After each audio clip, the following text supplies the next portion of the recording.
Hello दोस्तों, आप सभी का स्वागत है आपके अपने YouTube channel Jaipur education point में। अगर आप हमारे चैनल पर नए हैं तो चैनल को सब्सक्राइब करिए, वीडियो को लाइक और शेयर जरूर करिए। आज हम मुगल काल से संबंधित 70 इंपोर्टेंट क्वेश्चन लेकर आए हैं। क्या है? 70 इंपोर्टेंट क्वेश्चन करने वाले हैं मुगल काल से संबंधित। तो चलिए शुरू करते हैं। फर्स्ट है, भारत में मुगल साम्राज्य का संस्थापक कौन माना जाता है? तो भारत में मुगल साम्राज्य का संस्थापक कौन माना जाता है? कौन माना जाता है? बाबर। बाबर क्या माना जाता है? भारत में मुगल साम्राज्य का संस्थापक माना जाता है। नेक्स्ट है, मुगल शासक बाबर द्वारा लिखी पुस्तकें किस भाषा में है? तो मुगल शासक बाबर द्वारा लिखी गई पुस्तकें किस भाषा में है? तुर्की भाषा में बाबर द्वारा लिखी गई पुस्तकें हैं। नेक्स्ट है, वह मुगल सम्राट जिसके जीवन में धैर्य व संकल्प से सफलता की शिक्षा मिलती है। तो ऐसा कौन सा मुगल सम्राट है जिसके जीवन से धैर्य व संकल्प से सफलता की शिक्षा मिलती है? तो कौन है? जहीरुद्दीन मोहम्मद बाबर। क्या है? जहीरुद्दीन मोहम्मद बाबर के जीवन से क्या मिलती है? धैर्य व संकल्प से सफलता की शिक्षा मिलती है। तो नेक्स्ट है, हुमायूं के मकबरे के बारे में निम्नलिखित कथनों पर विचार कीजिए। तो फर्स्ट है, यह चारबाग शैली के बगीचे के मध्य अवस्थित है। तो ये क्या है? सही है। ये क्या है? चारबाग शैली में बना हुआ है जिसके बगीचे के मध्य है। चारबाग यानी कि चारों तरफ क्या है? इसके बाग है और उसके मध्य बना हुआ है। तो इसे क्या कहते हैं? चारबाग शैली कहा जाता है। नेक्स्ट है, लाल बलुआ पत्थर मकबरे के मुख्य निर्माण वस्तु है। तो ये क्या है? हुमायूं का मकबरा लाल बलुआ पत्थर से बना हुआ है। तो ये भी क्या है? सही है। दोनों ऑप्शन क्या है? सही है। तो नेक्स्ट है, निम्नलिखित में से कौन सा मुगल वास्तुकला के दोहरे गुंबद का सबसे प्रारंभिक उदाहरण माना जाता है? तो कौन सा मुगल वास्तुकला का दोहरे गुंबद का सबसे पहला उदाहरण माना जाता है? तो कौन सा है? हुमायूं का मकबरा। कहाँ बना हुआ है? दिल्ली में बना हुआ है। कौन सा? हुमायूं का मकबरा क्या है? दोहरे गुंबद का सबसे प्रारंभिक उदाहरण है। नेक्स्ट है, भारत में चारबाग शैली का प्रथम मकबरा है। तो भारत में चारबाग शैली का प्रथम मकबरा कौन सा है? हुमायूं का मकबरा। कौन सा है?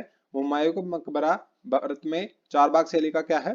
प्रथम मकबरा माना जाता है। नेक्स्ट है, निम्नलिखित में से कौन सा युग में सुमेलित नहीं है? तो इनमें से बताना है कि कौन सा युग में सुमेलित नहीं है। तो कौन सा नहीं है?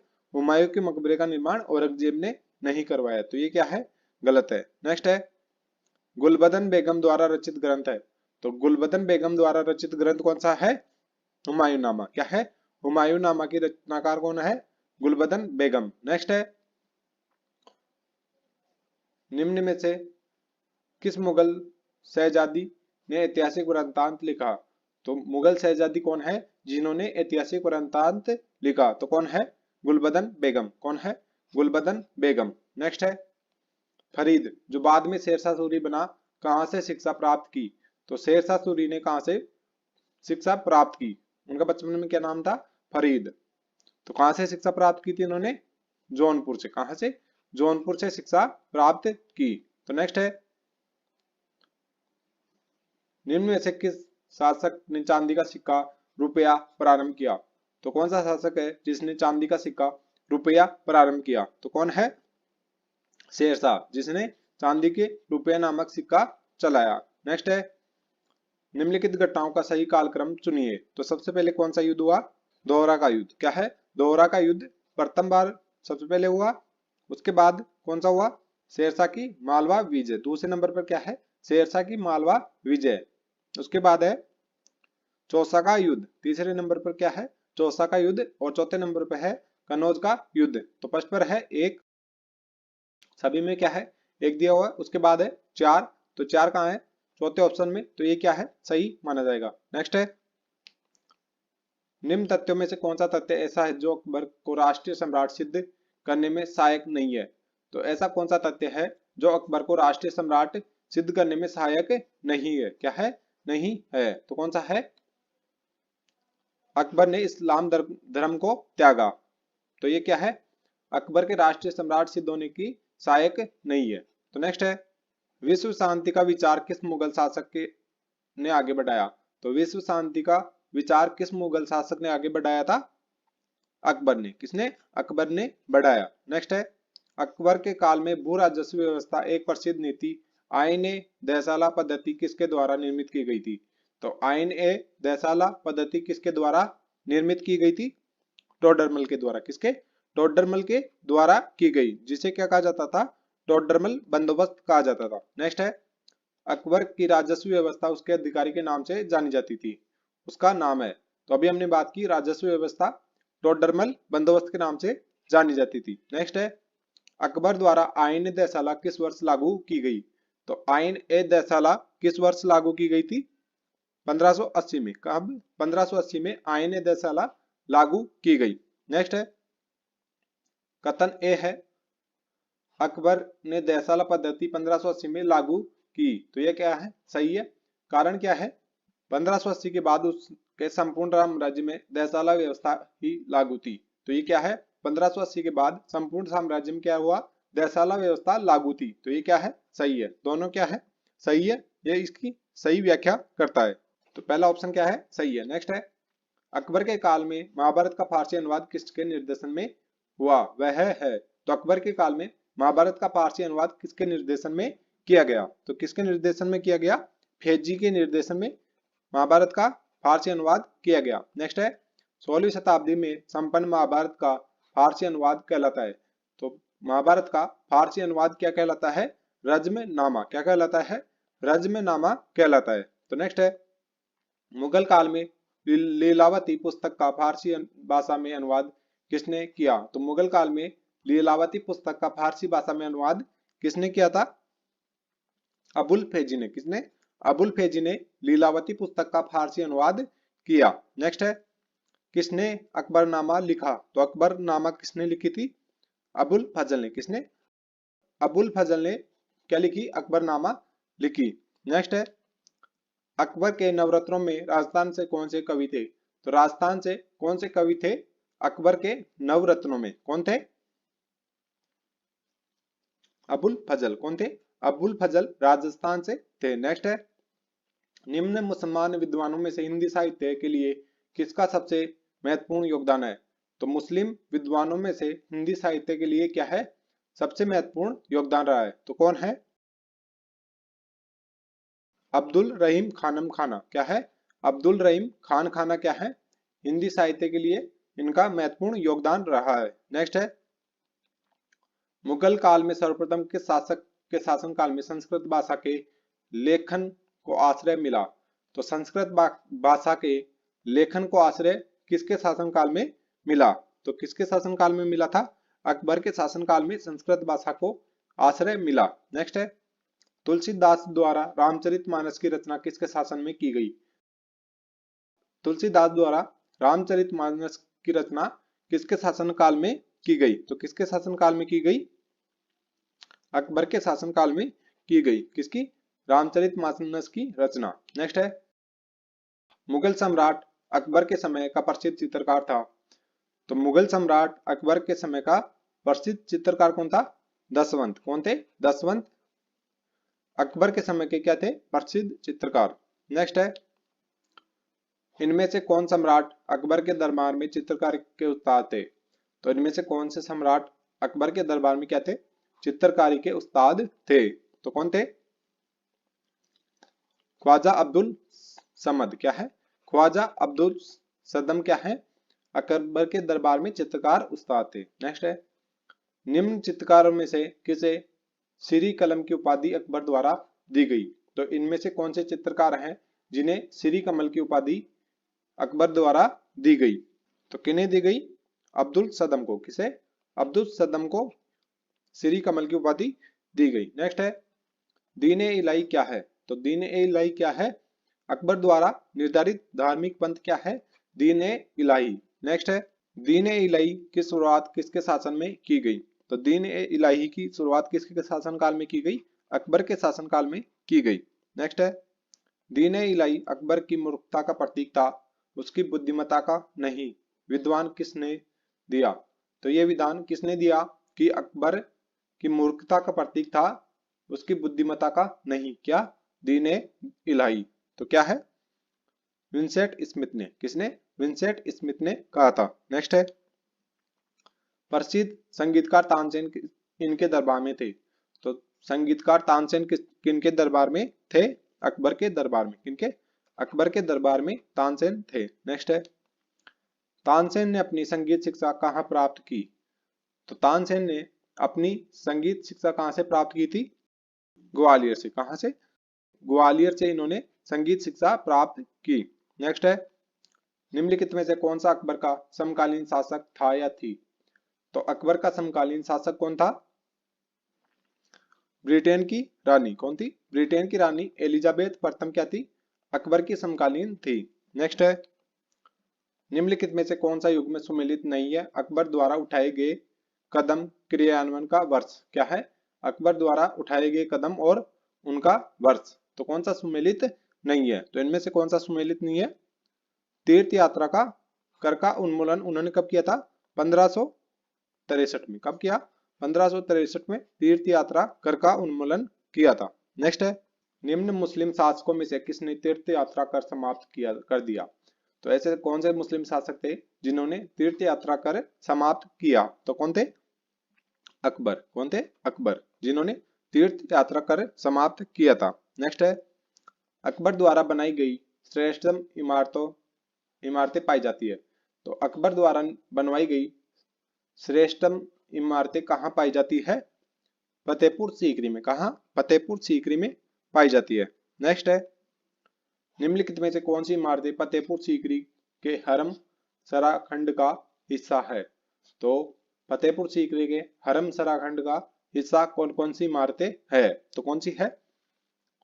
जोधाबाई का महल। ये भी क्या है? जोधाबाई का महल, वंश महल, मरियम का घर और बीरबल का घर क्या है? फतेहपुर सीकरी के हरम सरा के क्या थे? भाग थे। नेक्स्ट है, पानीपत के द्वितीय युद्ध में अकबर का मुकाबला किससे हुआ? तो पानीपत के द्वितीय युद्ध में अकबर का मुकाबला किससे हुआ था? हेमू से। किससे? हेमू से हुआ। नेक्स्ट है, किस मुगल सम्राट ने फतेहपुर सीकरी में बुलंद दरवाजा बनवाया था? तो किस मुगल सम्राट ने फतेहपुर सीकरी में बुलंद दरवाजा बनाया? तो कहां बनवाया था? फतेहपुर सीकरी में बुलंद दरवाजा किसने बनवाया? तो किसने बनवाया था? अकबर ने। किसने? अकबर ने बनवाया।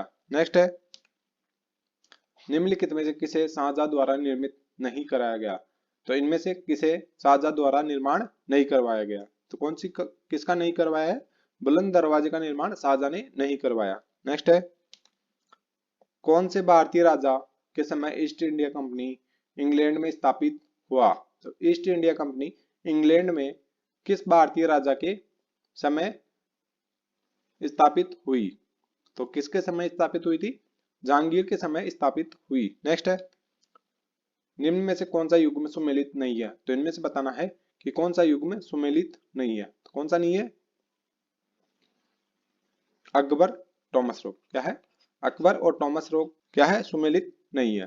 तो नेक्स्ट है, इंग्लैंड के जेम्स प्रथम के राजदूत सर थॉमस रो किस वर्ष भारत आए? तो इंग्लैंड के जेम्स प्रथम के राजदूत कौन थे? Sir Thomas Roe. तो ये भारत किस वर्ष आए थे? तो ये आए थे भारत 1615 में। कब? 1615 में भारत आए। नेक्स्ट है, किस मुगल शासक ने अंग्रेजों को भारत में व्यापार करने की अनुमति दी थी? तो किस मुगल शासक ने अंग्रेजों को भारत में व्यापार करने की अनुमति दी? तो कौन थे? जहांगीर। कौन है?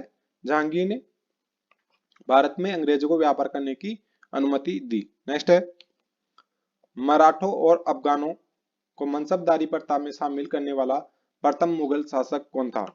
तो प्रथम मुगल शासक कौन है जिन्होंने मराठों व अफगानों को मनसबदारी प्रथा में शामिल किया? तो कौन है? जहांगीर। तो नेक्स्ट है, पित्रादुरा का आरंभ किसने किया? तो पित्रादुरा का आरंभ किसने किया था? जहांगीर ने। किसने? जहांगीर ने पित्रादुरा का आरंभ किया। नेक्स्ट है, निम्न में से किस मुगल कालीन इमारत में पित्रादुरा का प्रथम बार प्रयोग किया गया? तो पित्रादुरा क्या है? मार्बल पर क्या है? गढ़ाई या रंगीन पत्थरों से जड़ाई करना क्या है? पित्रादुरा है। मकबरे में हुई है सर्वप्रथम एतमादुल्ला के मकबरे में सर्वप्रथम पित्रादुरा का प्रयोग किया गया है। नेक्स्ट है, दिल्ली के प्रसिद्ध जामा मस्जिद का निर्माण किसने करवाया? तो दिल्ली की प्रसिद्ध जामा मस्जिद का निर्माण किसने करवाया था? शाहजहां ने। किसने? शाहजहां ने जामा मस्जिद का निर्माण करवाया। नेक्स्ट है बीबी का मकबरा का निर्माता है, तो बीबी के मकबरे का निर्माता कौन था? औरंगजेब। कौन है? औरंगजेब ने बीबी का मकबरा बनवाया। नेक्स्ट है औरंगजेब ने लगभग 25 वर्ष दक्कन में बिताए क्योंकि, तो औरंगजेब ने 25 वर्ष दक्कन में यानी कि दक्षिणी भारत में बिताए। क्यों बिताए थे? वह मराठा विस्तार पर नियंत्रण रखना चाहता था। क्या चाहता था? मराठा विस्तार पर नियंत्रण रखना चाहता था। नेक्स्ट है सुमेलित करो पुस्तकों के नाम उनके लेखकों से और निम्न कोट में से सही उत्तर का चयन करें। तो आलमगीर नामा किसने लिखी थी? मुंशी मोहम्मद काजिम ने। किसने? मुंशी मोहम्मद काजिम ने क्या लिखी? आलमगीर नामा लिखी। नेक्स्ट है तबकात अकबरी, तो तबकात अकबरी किसने लिखी थी? ये लिखी निजामुद्दीन अहमद ने। किसने? निजामुद्दीन अहमद ने लिखी। कौन सी? तबकात अकबरी। नेक्स्ट है चहार चमन, तो चहार चमन किसने लिखी थी? चंदन भान बहमन ने। किसने? चंद्र भान बहमन ने। और इकबाल नामा जहांगीरी किसने लिखी थी? किसने लिखी? मुअत्तम खान ने। तो सही उत्तर है 2 4 3 1। चौथा ऑप्शन क्या है? सही है। तो नेक्स्ट है निम्न में दिए गए कथन ए एवं बी को व्याख्यांकन को पढ़े और निम्न कूट में से सही उत्तर का चयन करें। फर्स्ट है सभी मनसबदार सेना के पदाधिकारी नहीं होते थे, तो सभी मनसबदार सेना के पदाधिकारी नहीं होते थे, तो ये क्या है? सही है। दूसरा है मुगल शासन के अधीन उच्च पदाधिकारी भी मनसबदार होते थे और उनका वर्गीकरण होता था, तो ये क्या है? सही है। मुगल शासन के अधीन उच्च पदाधिकारी भी मनसबदार होते थे, तो दोनों क्या है? सही है। नेक्स्ट है 16वीं शताब्दी में ग्रेट ट्रंक रोड किसने बनवाया? तो ग्रैंड ट्रंक रोड किसने बनवाया था? शेरशाह सूरी ने। किसने? शेरशाह सूरी ने ग्रैंड ट्रंक रोड बनवाया। नेक्स्ट है निम्नलिखित कवियों का सही कालक्रम कौन सा है? तो कवियों का सही कालानुक्रम कौन सा है? कालिदास, उसके बाद है कबीरदास। कौन है? कालिदास, कबीरदास, सूरदास, तुलसीदास और गालिब, ये क्या है? कवियों का सही कालक्रम है। नेक्स्ट है वह कौन से मुगल शासक थे जिन्होंने अपनी आत्मकथा लिखी? तो कौन से मुगल शासक है जिन्होंने अपनी आत्मकथा लिखी? तो कौन से हैं? बाबर और जहांगीर, इन्होंने क्या लिखी थी? अपनी आत्मकथा लिखी। नेक्स्ट है मुगलों की दरबारी भाषा क्या थी? तो मुगलों की दरबारी भाषा क्या थी? फारसी। कौन सी? फारसी मुगलों की दरबारी भाषा थी। नेक्स्ट है बहादुर शाह द्वितीय अंतिम मुगल सम्राट को ब्रिटिश सरकार के द्वारा कहाँ निर्वासित किया गया था?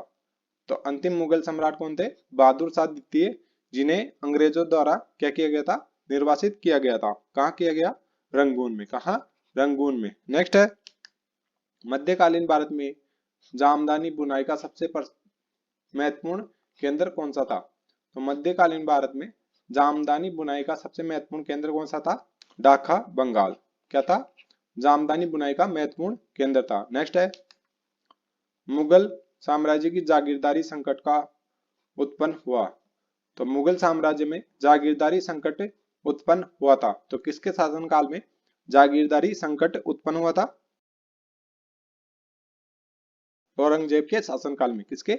औरंगजेब के शासनकाल में जागीरदारी संकट उत्पन्न हुआ। नेक्स्ट है पंडित जगन्नाथ सिंह मुगल बादशाह के दरबार में राजकवि थे। तो पंडित जगन्नाथ सिंह मुगल बादशाह के दरबार में थे, तो किसके दरबार में थे? शाहजहां के दरबार में थे। कौन? पंडित जगन्नाथ। औरंगजेब के काल के लेखकों तथा उनकी रचनाओं में कौन सा सुमेलित नहीं है? तो औरंगजेब के काल में लेखकों और उनकी रचनाओं में कौन सा सही सुमेलित नहीं है? कौन सा नहीं है? मोहम्मद साकी क्या है? खुलासा उत तवारीख के लेखक नहीं है। तो नेक्स्ट है मधुबनी लोक कला किस राज्य से संबंधित है? तो मधुबनी लोक कला किस राज्य से संबंधित है? बिहार से। किससे? बिहार से संबंधित है। कौन सी? मधुबनी लोक कला।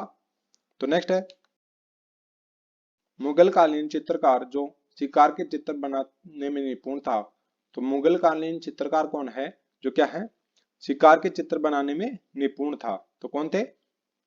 मंसूर। कौन है? मंसूर, जो क्या थे?